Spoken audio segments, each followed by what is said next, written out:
Je me faisais une réflexion. Oui. Édith Cresson, Mm. quand elle était première ministre, j'avais encore des cheveux. D'accord. Ça date quand même. C'était Mais, pas la c'est-à-dire que question, hein, mais... c'est-à-dire que, t'imagines quoi, enfin, moi, je trouve ça tout à fait normal qu'on arrête, quoi. On peut pas demander aux Français de se serrer la ceinture.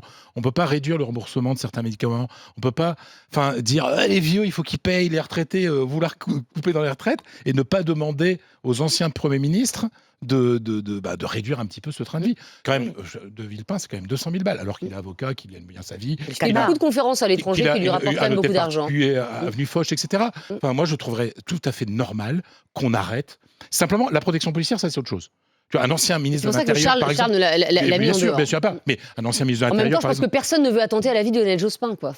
Non, mais Pardon, je pense que je crois pas. Manuel Valls, Oui. Bernard Cazeneuve, qui était aux affaires pendant les attentats islamistes, les gens, alors moi j'ai beaucoup entendu de discours là-dessus depuis quelques heures, c'est que 1 million et quelques. Bah ouais, excusez-moi, si on fait des économies, on fait des économies sur tout le monde. Oui. Donc ce n'est pas des magots, c'est logique. Ça va pas résorber la dette, quoi. Oui, mais avec ce discours-là, on ne réserve rien du tout. On peut résorber la dette d'1,4 million d'euros. Voilà. C'est par petits bouts qu'on va le faire.